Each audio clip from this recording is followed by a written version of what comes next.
Good morning all of you. कैसे हैं आप लोग? फिर से मैं आप लोगों के बीच हो गया है ना? हो गया है, ठीक है सर। फिर से मैं आप लोगों के बीच आज मैं लेकर आया हूँ एक्सप्लेनेशन का नेक्स्ट पार्ट, जो कि आपका स्टार्ट हो रहा है कौन चीज़ से? तो ये स्टार्ट हो रहा है आपके पोएट्री सेक्शन से। और पोएट्री सेक्शन में हम आज देखेंगे सॉन्ग ऑफ माई सेल्फ का एक क्वेश्चन मैंने डाला है, और यहां से मैंने एक लाइन खींची है। इस लाइन के अंदर दो बातें आप देखो, आप गौर से आप देखना। ये जो बातें मैंने लिखा कि आई हार्बर फॉर गुड और bad, I permit to speak at every hazard, nature without check with original energy. इसको हमें एक्सप्लेन करने हैं। कैसे एक्सप्लेन करते हैं? तो भाई सबसे पहले तो आपको दिमाग में ये बातें होनी ही चाहिए क्या कि ये चैप्टर कौन सा है। तो चैप्टर का नाम क्या है भाई? Song of myself. Writer महोदय का नाम क्या है? Walt Whitman. भाई लिया कहां, कौन से बुक से लिया गया है? द लिप्स ऑफ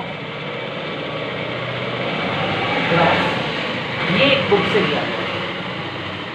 आप देखेंगे ये जो लिप्स ऑफ ग्रास है, ये कलेक्शन ऑफ पोएम है। ये कलेक्शन ऑफ पोएम्स। इसमें पहली बार उन्होंने जब इसको बनाया था तो महज इसमें कितनी थी? 12 पोएम थे। लेकिन जब इनको 1855 में जब किया गया, लास्ट एडिशन किया गया, तो इसमें 400 कितने पोएम आ गए थे? 400 पोएम आ गए। तो भाई मुझे इसको नहीं देखना है अभी इसमें से जितनी बातें आप इसमें मेंशन कर सकते हो, ये सारी बातें आप कर सकते हो। जितनी आपको जरूरत है उतनी कर लो आप। पहले तो आपने कह दिया this line has been taken from the poem song of myself which has been composed by Walt Whitman. हो गया। आप यहां ये भी मेंशन कर सकते थे which has been taken from his own book the lips of grass, वो भी मेंशन कर सकते थे। और यहां से लिखते in this line the poet want to say, poet क्या कहना चाहते हैं कि दैट ही बिलीव्स और थिंग्स, वो विश्वास करते हैं और सोचते भी है कौन चीज पर? गुड और बैड पर। वो कहना चाहते हैं कि वो बिल्कुल आजाद है क्या करने के लिए? अवेयर, लोगों को जानकारियां देने के लिए, अपने देश के लोगों को कौन चीज से? ये खतरे से। वो कौन सा? नैरो माइंडेड, जितने भी संकीर्ण दिमाग वाले लोग हैं उनको। और क्या कहते हैं? और डिफरेंसेस बिटवीन ह्यूमन बीइंग्स, और मनुष्यों के बीच में जो अंतर देखा जा रहा है, जो एक दूसरे से अंतर की भावना लगा के रखते हैं। जैसे अमेरिकन की बातें हैं तो वहां तो नस्लवाद वाली बातें, व्हाइट और ग्रीन और व्हाइट और ब्लैक, ये वाली बातें आपको पता है। आई हैव अ ड्रीम में तो आपने पढ़ा ही होगा, नेग्रोज वाली बात। तो भाई अमेरिकन पोएट हैं, उन्होंने उसी बात को जिक्र किया है कि हम व्हाइट हैं, हमारे बीच में कोई व्हाइट और ब्लैक, हमारे बीच में ऐसा कोई डिफरेंसेस नहीं होनी चाहिए, ना वो जाति के नाम पर, ना वो धर्म के नाम पर, ना वो किसी भी चीज के मामले में कोई अंतर नहीं होनी चाहिए। बस यही चीजों को इन्होंने बयां किया है। अब आप देख सकते हैं, इनको आप मेंटेन करो, मैं अगला देता हूं, ठीक है? हटा दिया जाए, स्क्रीनशॉट आप ले लेना भाई ना। यहां से कर दे सर ना, यहां से कर देते हैं। चलिए, थैंक यू। ये मिला है, ये पहले से पता होता तो हम एक बार में क्लिक करके हटा देते ना। तो ये एक छोटी सी प्रयास है हमारी, आपको 4 नंबर कैसे दिला दूं बस। और आपकी सोच भी होनी चाहिए कि आप 4 नंबर कैसे ले लोगे, ठीक है? चलिए अगला क्वेश्चन हम देखते हैं। अगले क्वेश्चन लेके मैं फिर मिल रहा हूं आपको। पॉज करके दूसरा बार किया जा सकता है, पॉज किया जा सकता है, सर कर दिया जाए। देखिएगा,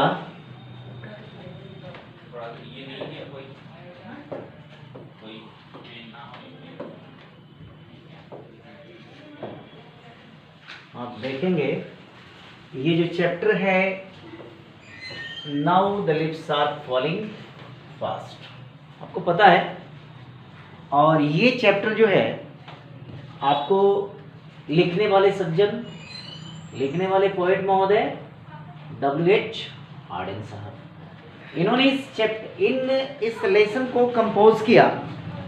और इस लेसन में बताया क्या जाता है कि दो चीज़ों के बारे में। पहले तो आप समझ लो, ये जो चैप्टर बताया गया है now the lips are falling fast, वो इसमें दो बातों को बताई गई है।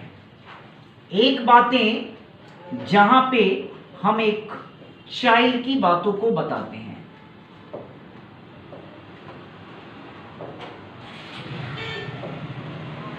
एक चाइल्ड, यहां से चाइल्ड की बातें हम शुरू करते हैं। चाइल्ड के बाद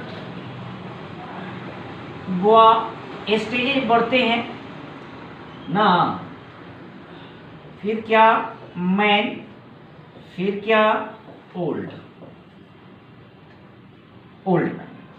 अगर हम बात करें ऊपर की, थोड़ा सा देखते हैं, थोड़ी सी बातें मैं ऐसे लेके चलूंगा आपको, और इससे भी अगर हम ऊपर चलेंगे तो यहां जो है डाई वाली बातें आ रही है, ठीक है। ये आप देखो स्टेजेज हैं, ये ऐसे चलने हैं, ऐसे चलने हैं, ऐसे चलने हैं, ऐसे उम्र के साथ साथ। लेकिन इस सारे दौर में डिजीज शब्द जो सुनते हैं, रोग, ये जो रोग है ये पकड़े रहता है।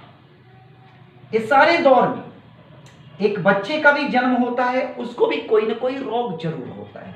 यानी इन सभी लोग जो हैं अपने मौत के कब्र में होते हैं। ग्रैप्स, कौन चीज में? ग्रैप्स।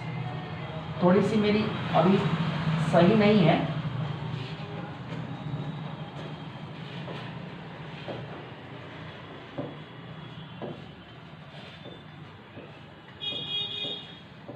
ग्रैप्स, ये सभी कब्र में होते हैं, मौत के कब्र में होते हैं। ठीक इसी प्रकार अगर हम बात करें एक सीड से आगे आता है क्या? प्लांट के आगे क्या आएगा भाई? ट्री आएगा। ट्री के बाद क्या आएगा? ओल्ड ट्री आएगा। और ओल्ड ट्री के बाद क्या होते हैं? ड्राई ना। तो इसके भी ये क्या है? स्टेजेज है। आप देख सकते हो ये स्टेजेज है, लेकिन ये भी जो है कब्र में पड़े हुए हैं। इसे भी मौत के कब्र में ये भी है, और डिजीज इसको भी पकड़े हुआ है। आप देखेंगे इनके अंदर भी रोग है। अब देखना है दोनों ही रोगग्रस्त है, जिएगा कौन कितना दिन, इसको लेके राइटर महोदय ने एक चैप्टर लिखा। चैप्टर क्या है कि now the lips are falling fast. आज पत्ते तेजी से झड़ रहे हैं। भाई क्या पत्ते का मतलब क्या हुआ?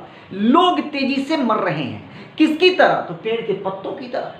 आज पेड़ के पत्ते तेजी में गिर रहे हैं, उसी प्रकार लोग आज तेजी से क्या हो रहे हैं? मरते जा रहे हैं।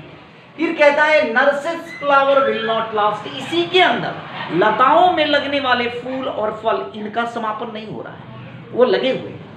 क्या कहता है? Nurses to the grapes are gone. आप लताओं की जड़ों को देखोगे तो उनकी जड़ें भी कब्र में होती है, जड़ भी कब्र में होती है। कब्र आप देख सकते हो, जड़ जो है पूरे सूखे होते हैं, ड्राई रहते हैं, फिर भी उस लताओं में लगने वाले फूल और फल हरे हरे दिखाई देते हैं। आपने देखा होगा लौकी के उसको देखो, आप नर्सेस को देखो, लताओं को देखो, लौकी वाली, आप देखोगे खुद समझ में आ जाएगा। उसकी जड़ों को देखना, बिल्कुल सूखा रहता है, लेकिन कैसे आते हैं उस पर फल, आप देखते हो। उसी प्रकार इन सारे लोगों को, ह्यूमन काइंड हो या प्लांट काइंड, ये सारे लोगों के मौत के कब्र में ये लोग होते हैं।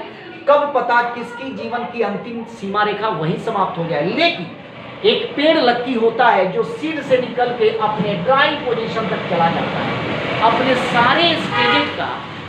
सारे स्टेजेज का इंटरेस्ट लेता है। लेकिन वही चीजें हम सेम वही चीजें यहां भी डालते हैं। एक बच्चे का जन्म होता है और एक बच्चे की बात हम बात करें तो बच्चे की बात एक चाइल्ड के रूप में, बुआ के रूप में, एक मैन के रूप में, एक ओल्ड मैन के रूप में, लास्ट में क्या हो जाता है, डाई हो जाता है। बहुत सारे लड़के जन्म लेते ही वो कहाँ चले जाते हैं, डाई में चले जाते हैं। बहुत सारे लड़के अपने सेकंड स्टेज को पाते हैं फिर डाई में चले जाते हैं। बहुत सारे लड़के तीसरे स्टेज में आते हैं, तीसरे के बाद अंतिम स्टेज में आ जाते हैं। तो भाई मरे कौन चीज के चलते, बीमारियों के वजह से मरे ना। उसी प्रकार सीड की बातें होती है। सीड के बाद प्लांट होते हैं। इसी समय कोई गोट जो है आके क्या कर गया, ग्रेज कर गया, चल गया। भाई कहानी इसकी यहीं पे समाप्त हो गई। अगर प्लांट बड़ा हुआ तो ट्री बना, यहाँ पे किसी ने उसको कट कर दिया, भाई कहानी इसकी समाप्त हो गई। अगर ये ओल्ड ट्री के पास है यहां से हुआ। लेकिन कुछ लोग ऐसे भी होते हैं कि सीड डालो खत्म हो जाता है, कुछ पता नहीं चलता है। कुछ ऐसे भी होते हैं प्लांट डालो और प्लांट तक आता है और एक बार खत्म हो जाता है। तो ये कहने का मतलब है ये दौर जो हमारा चल रहा है, इसी दौर को लेकर राइटर महोदय बहुत चिंतित हैं। और चिंतित होकर वो कहते क्या हैं कि these lines have been taken from the poem Now the Lips Are Falling Fast, which has been composed by W.H. Auden. और कहते क्या है, from these lines the poet wants to say that human beings are very frustrated. Human beings, मनुष्य की जिंदगी जो है वो बड़ी फ्रस्ट्रेटेड है, बड़ी परेशान है अपने जीवन में, अपने ही जीवन में। इसलिए वे लोग क्या महसूस कर रहे हैं, अपने आप में अकेलापन महसूस कर रहे हैं। अपने किस स्थिति को लेके, मरने की स्थिति को लेके। इंसान कुछ भी हो मरना नहीं चाहता है ना, मरने को लेके वो अपने आप में क्या है, अनुभव कर रहा है कि मैं अकेला पड़ जा रहा हूं, अकेलेपन को लेके। ठीक है, आगे कहता है कि लाइक एज, ठीक उसी प्रकार एक प्लांट की भी बातें होती है। एक प्लांट की बातें हो, ये एक चाइल्ड की बातें हो, ये भी जो है टेकन प्रॉपर केयर। अगर उसके ऊपर प्रॉपर केयर नहीं किया जाए तो ये भी जो है अपने अंत समय तक आ जाएगा, वो भी अपने अंतिम स्थिति को पालेगा।